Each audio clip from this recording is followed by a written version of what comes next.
दोस्तों नमस्कार, स्वागत है आप सभी के। अगर फिर से आई चलते हैं बिहार की ताजा खबरों की ओर, लेकिन उससे पहले अगर आपने अभी तक इस चैनल को सब्सक्राइब नहीं किया तो सब्सक्राइब कर ली, जिससे कि आपको बिहार की ताजा खबर रोजाना मिलती रहे। पहली बड़ी खबर, मुजफ्फरपुर में जावेद से 3 टाइम बम मिले हैं। यूपी के 2 लड़के गिरफ्तार किए गए। भीड़ में विस्फोट करने की थी साजिश। मुजफ्फरपुर शहर के तबायफ मंडी स्थित 3 कोठिया इलाके से ड्रग्स सप्लायर जावेद उर्फ सिन्हू के घर से पुलिस ने स्मैक के साथ 3 टाइम बम बरामद किए हैं। पुलिस ने इस मामले में फेरी लगाने वाले जावेद को गिरफ्तार किया है, जबकि यूपी के 2 लड़कों को हिरासत में लिया गया है। जावेद के मोबाइल से कश्मीर के अलग अलग जगहों की फोटो मिली है। आतंकी गतिविधि की आशंका पर एटीएस की टीम ने मुजफ्फरपुर पहुंचकर जांच शुरू कर दी है। बरामद टाइम बम में सर्किट लगा हुआ है। टाइमिंग सेट कर भीड़ भाड़ वाले इलाके में इसको ब्लास्ट किया जा सकता था। राज्य के मुख्यमंत्री नीतीश कुमार ने कहा कि मंत्रिमंडल विस्तार पर फैसला डिप्टी सीएम तेजस्वी यादव लेंगे। मुख्यमंत्री नीतीश कुमार ने समाधान यात्रा में मंत्रिमंडल विस्तार को लेकर बड़ी बात कही और कहा कि इस पर निर्णय उप मुख्यमंत्री तेजस्वी यादव को लेना है। मुझे इस मामले में ज्यादा कुछ नहीं करना, वह लोग निर्णय करके बता देंगे, इसके बाद हम घोषणा कर देंगे। मुख्यमंत्री ने कहा कि नए तरह का अलायंस बना है और इसमें उन लोगों को निर्णय लेना है कि कैसे क्या कुछ करना है। बिहार में रजिस्ट्री 1 अप्रैल से हो जाएगी महंगी। पटना समेत 5 शहरों में फ्लैट और दुकानों की रजिस्ट्री में 15% से 30% बढ़ोतरी। राज्य में 1 अप्रैल से अपार्टमेंट में फ्लैट, दुकान और ऑफिस स्पेस खरीदना महंगा होगा।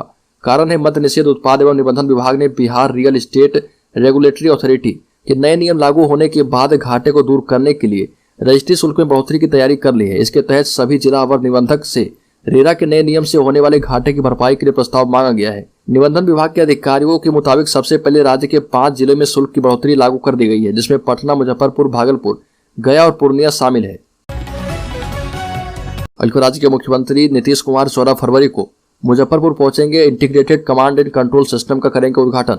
जिले में 14 फरवरी को सीएम की समाधान यात्रा की 4 स्थानों पर तैयारी चल रही है। अपनी यात्रा में मुख्यमंत्री नीतीश कुमार शहर में आने के बाद नगर भवन के पास सिटी पार्क का भ्रमण कर वहां पर नवनिर्मित integrated command and control system का उद्घाटन कर सकते हैं। इसके साथ ही पूर्व से सकरा प्रखंड की सकरा वाजिद पंचायत में जारी तैयारी के बीच बोचहा के पटियासा एवं मुसहरी प्रखंड के शेरपुर पंचायत सरकार भवन में कार्यक्रम की तैयारी शुरू हो चुकी है।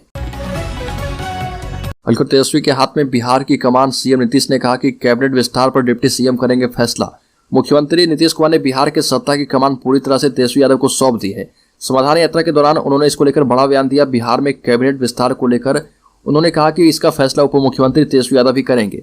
जमुई मुख्यालय में मुख्यमंत्री ने कैबिनेट में कांग्रेस की ओर से 2 मंत्री पद मांगे जाने के सवाल पर कहा कि गठबंधन में सबकी भागीदारी तय है।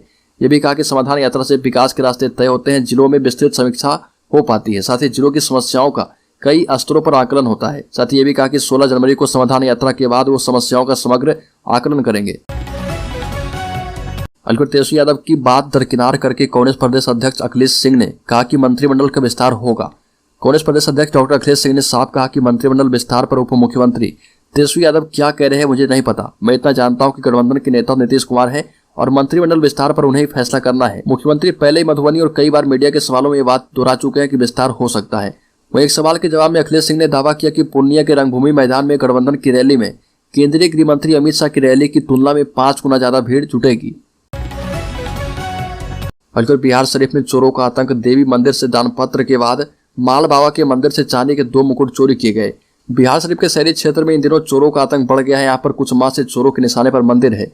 एक सप्ताह पूर्व नगर थाना क्षेत्र के अंबेर चौक के समीप देवी मंदिर से दान पात्र की चोरी हो गई थी। चोरों की यह करतूत सीसीटीवी में कैद हो गई थी। अभी पुलिस इस मामले का उजागर भी नहीं कर पाई कि शुक्रवार की रात चोरों ने सोसराय थाना क्षेत्र के माल बाबा मंदिर में बाबा के सिर पर रखा चांदी का मुकुट चोरी कर लिया।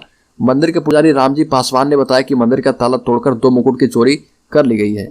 आसपास के लोगों ने आशंका जताते हुए कहा कि मंदिर के आसपास नशेड़ियों का जमावड़ा रहता है और उन्हीं नशेड़ियों के द्वारा चोरी की वारदात को अंजाम दिया गया।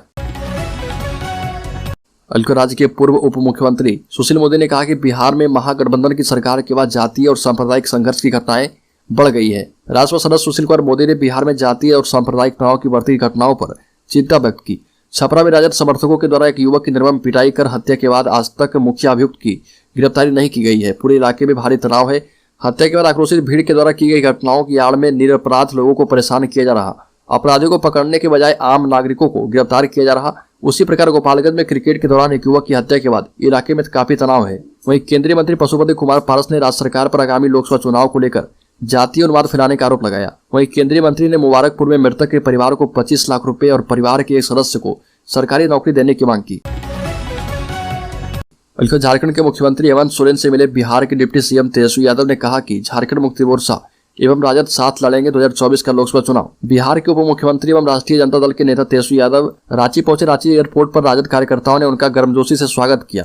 तेजस्वी यादव ने कहा कि 2024 का लोकसभा चुनाव राजद एवं झारखंड मुक्ति मोर्चा के साथ मिलकर लड़ेंगे और विपक्षी दलों को देश में सांप्रदायिक ताकतों के खिलाफ एकजुट होना चाहिए ताकि केंद्र में भारतीय जनता पार्टी के नेतृत्व वाली सरकार को उखाड़ फेंका जा पाए। बल्कि बिहार में अब सिपाही भर्ती परीक्षा देने वाले अभ्यर्थियों का अब 3 बार चेहरे और उंगलियों का बायोमेट्रिक मिलान होगा। परीक्षा में पारदर्शिता लाने और धांधली रोकने के लिए केंद्रीय चयन परिषद सिपाही भर्ती ने यह बदलाव किया है। परिषद के अध्यक्ष एस के सिंघल ने प्रेस वार्ता में परीक्षा आयोजन में होने वाले तकनीकी बदलाव की जानकारी दी और बताया कि परीक्षा में नकल कैसे रोकी जाए और पारदर्शिता कैसे बढ़े। इसको लेकर उत्तर प्रदेश भर्ती बोर्ड के वरीय अधिकारियों के साथ बैठक की गई और इसमें एक दूसरे राज्य की बेहतर तकनीकों को अपनाने पर विचार विमर्श किया गया। अभी तक सिपाही भर्ती परीक्षा में अभ्यर्थियों के सिर्फ अंगूठे के निशान के जरिए बायोमेट्रिक जांच की जाती थी, मगर अब चेहरे की पहचान यानी फेस रिकॉग्निशन भी किया जाएगा। यह 3 बार होगा। पहली बार लिखित परीक्षा के समय, दूसरी बार पीटी के बाद और फिर अभ्यर्थी के नौकरी ज्वाइन करने के समय भी ऐसा किया जाएगा।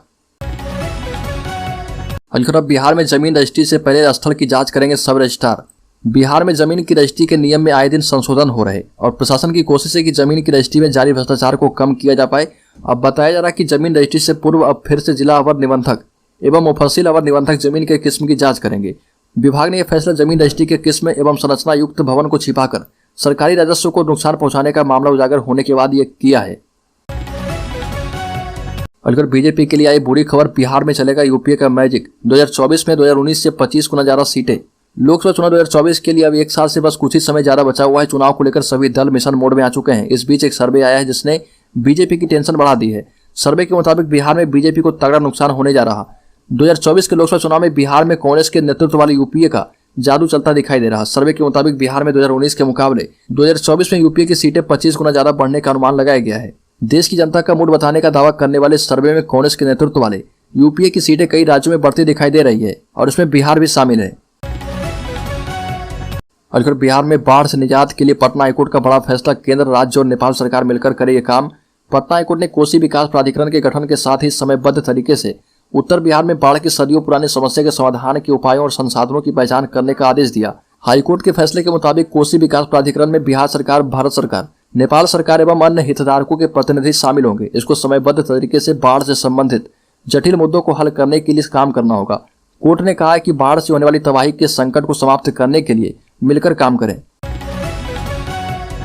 बिहार में राजेंद्र विश्वनाथ आर्लेकर बने बिहार के नए राज्यपाल। मेघालय के बनाए गए फागू चौहान। 13 राज्यों के राज्यपाल बदले गए हैं। हिमाचल के राज्यपाल राजेंद्र विश्वनाथ आर्लेकर को बिहार का नया राज्यपाल बनाया गया है। वहीं बिहार के राज्यपाल फागू चौहान मेघालय के राज्यपाल बनाए गए हैं।